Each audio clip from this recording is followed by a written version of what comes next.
Yo, what's up guys, Pietro and I'm back bringing another Pokemon Omega Ruby in Alpha Sapphire Wi-Fi battle for you guys today. And today I'm against my boy MaxEzzy, a good friend of mine, so definitely go check him out if you haven't already. So looking at team preview, I'm running this hyper offensive team built around an offensive Mega Slowbro. Look at my opponent's team, he's running a pretty intimidating team of his own. A nice balanced offensive team built around Mega Beedrill.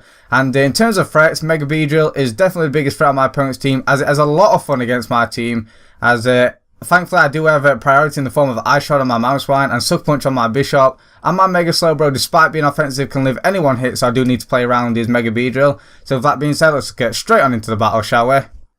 So I'm going to start it off with my Mamoswine. It deserves a Talonflame and a Mega Beedrill on his team, so I definitely want to get up my rocks as soon as possible, as my opponent decides to lead off with his Beedrill. So in turn 1, I'm actually going to predict him to go for the Protect, and use this as a perfect opportunity to get on my Stealth Rocks for free. But that's not going to be the case. He makes a very aggressive play. As you can see, he doesn't actually go for the Protect, and I do go for my rocks, and he actually goes straight for the U-turn. Very aggressive play, as I could have easily just gone straight for the Earthquake and taken out this Beedrill turn 1. So he does manage to go straight for that U-turn, get the initiative, go out to his Rotom Wash, which is actually perfect for me because I'm actually running a Freeze Dry Mamoswine, which is definitely not going to be predicting. So I know full well I can easily go for that. Do a nice chunk of damage to this Rotom Wash. That's exactly what I'm going to go for. Go for that Freeze Dry. It's a solid 2-hit KO. After the Freeze Dry though, it does put into the range where I can take it out with an Ice Beam from my Greninja after Rocks, which is nice, as he goes for the Will-O-Wisp. Maybe predicting my switch, it was his safest play, his middle ground play.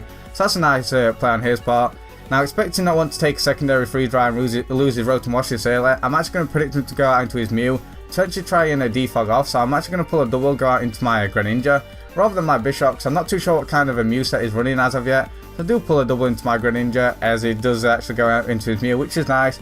So yeah, like I said, I'm not actually sure on what Mew set he is running. I'm pretty confident he can actually live a Dark Pulse, but either way, I do want to try and scare this thing out regardless, because I am screaming Dark Pulse right now. So he does decide to switch, he does decide to go out into his Rotom Wash's Death Fodder now, which is a nice play because it will grant him a free switch into anything he does like. So I do just go for that Dark Pulse and take out his Rotom Wash, which is great. Down goes his thing, which is obviously very beneficial for me.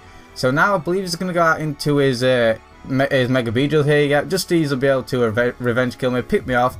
So what I'm actually going to decide to do is decide to sack my Mamoswine. Because my Mamoswine's already done its job, it's set up its rocks, and it's weak and Rotom to the point where another team member can take it down. So Mamoswine's done its job, I can easily sack it off at this point. And yeah, great job from Mamoswine, deserves a good rest. So down it goes. This does grant me a free switch into whatever he decides to go into, and I can play around that, get the initiative, as he does decide to go out into his Landorus, which looking at his team could potentially be Scarf, or it could potentially be quite a more offensive Landorus regardless. So I'm expecting potentially to be Scarf, so I decided to go out to my own Scarf Latios rather. Maybe I wasn't expecting me to pack in the Choice Scarf, and I do able to pop this thing with a Draco Meteor. Unfortunately though, I don't quite kill, and he's going to be able to retaliate back and take me out with a knockoff, which is very nice on his part.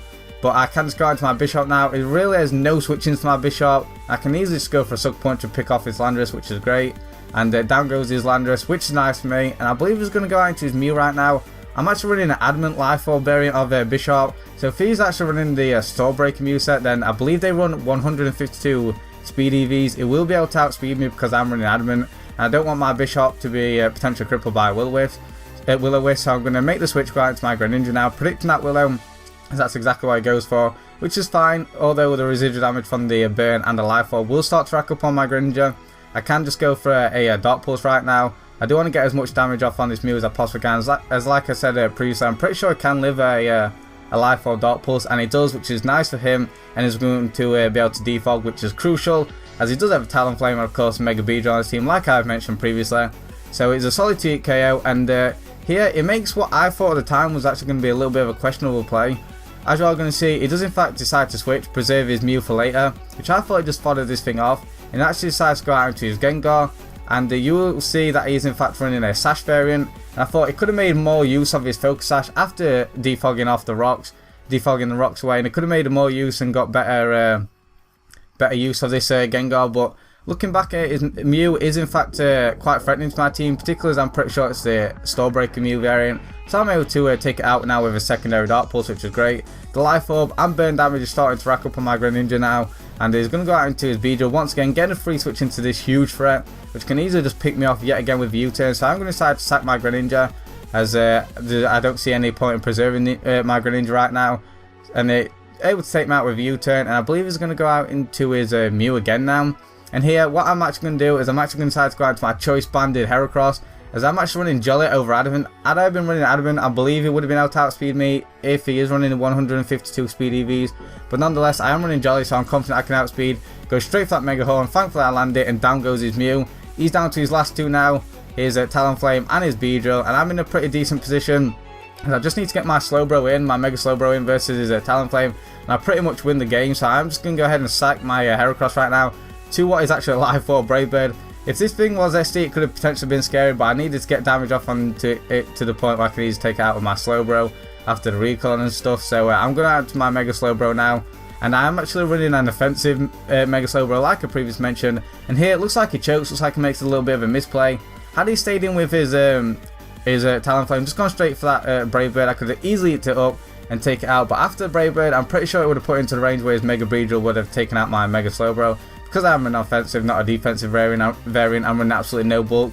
But after that, I could have easily gone out into my Bishop and just picked off his Mega Beedrill. So the game was won once I got my Mega Slowbro in versus Talonflame. And as you're all going to see, this is a live 4 Stab Brave Bird. That is absolutely nothing, and I'm an offensive variation of Mega Slowbro, and I'm easy able to take out his last two, his Beedrill and his Talonflame with Scald. So that's a very good game, Max. Hope you guys all enjoyed. I definitely did. Mega Slowbro putting in that late game work.